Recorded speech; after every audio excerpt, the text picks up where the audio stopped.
Salut à tous et bienvenue dans cette nouvelle vidéo YouTube. Aujourd'hui, on va voir ensemble trois erreurs assez fréquentes qui ruinent littéralement la réussite en prop firme de 90% des traders. Pour ceux qui ne me connaissent pas, moi c'est Théo, ça fait 3 ans que je suis sur le marché du Forex.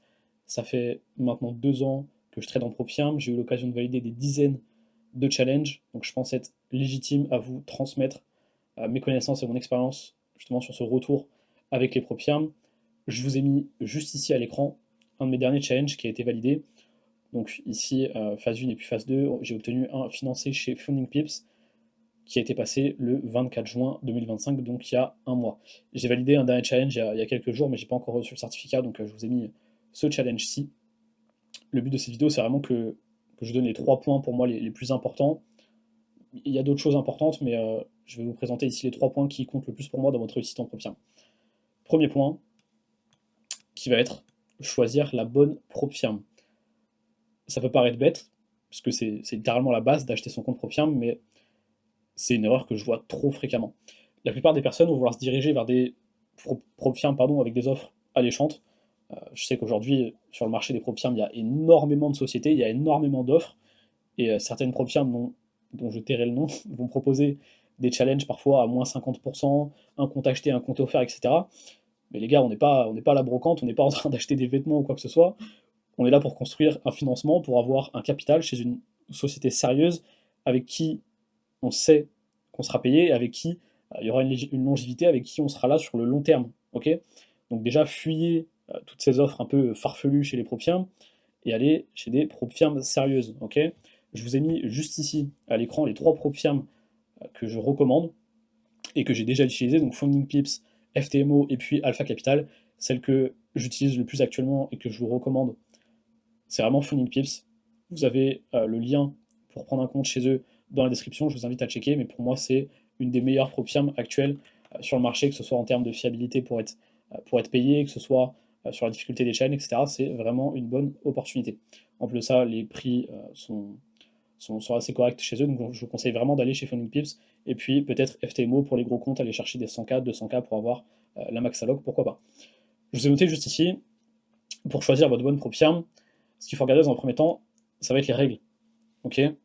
Fuyez toutes les prop firmes où vous avez des règles de cohérence, de la cohérence de l'eau, euh, des règles autour des news, pendant les challenges bien sûr, parce que sur la plupart des prop firmes, une fois qu'on arrive en funded, bien sûr qu'il y a des règles autour des news, on n'est pas là pour faire du gambling, mais lorsqu'il y a des règles autour des news en challenge, de la cohérence de l'eau, de la cohérence de gain, etc., ben ça va juste aller à l'encontre de votre trading.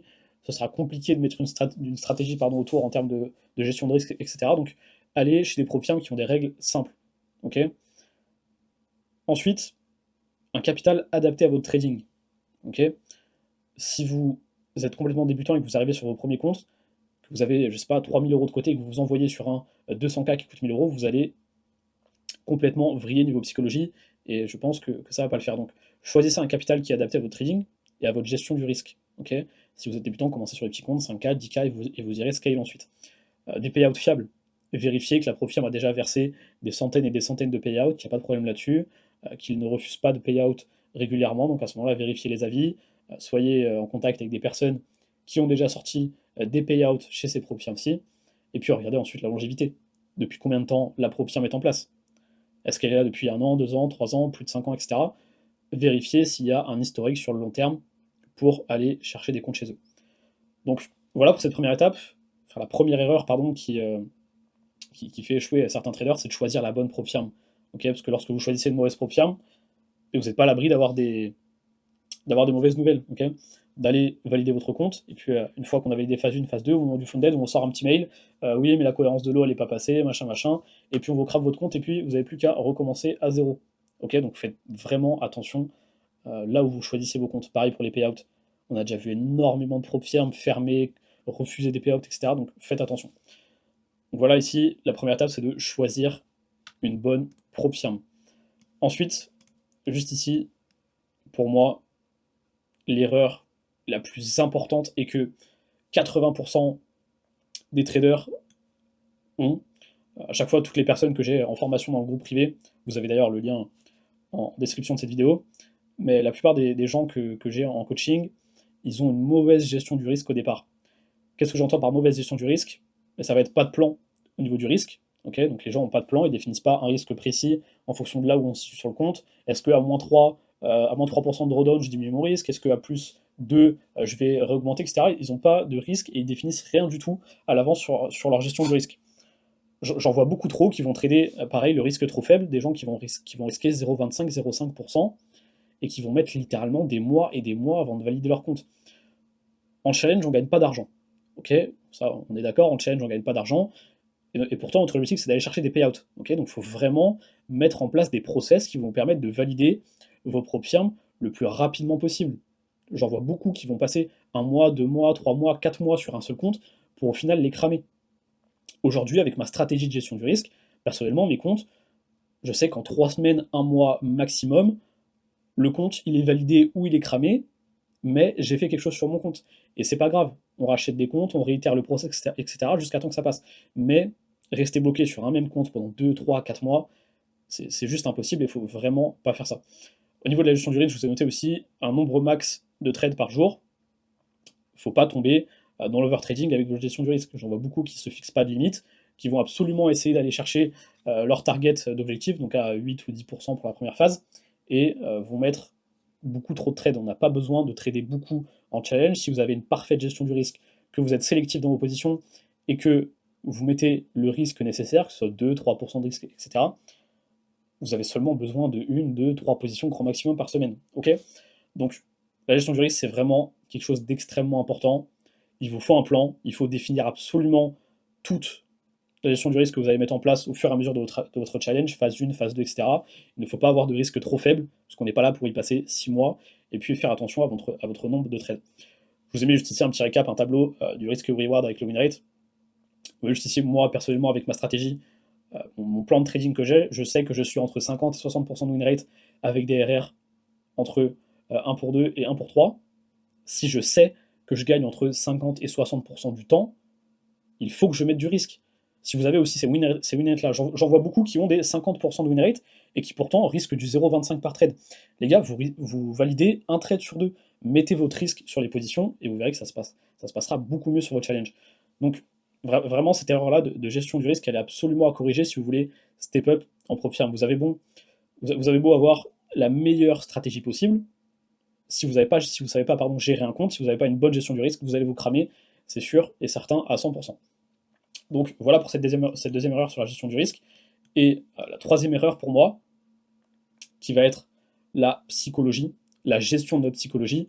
Je vous ai noté juste ici l'overtrading, l'avidité, le revenge trading, le FOMO, la confiance après les gains, une prise de profit trop tôt par peur.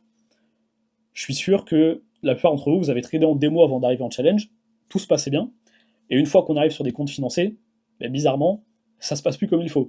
Et tout ça, ça vient de tout le contexte qui est autour de votre stratégie, puisqu'en démo, on teste uniquement notre stratégie. On n'a pas toute la gestion du risque du compte pro firme qui rentre en compte, on n'a pas toute la psychologie, etc.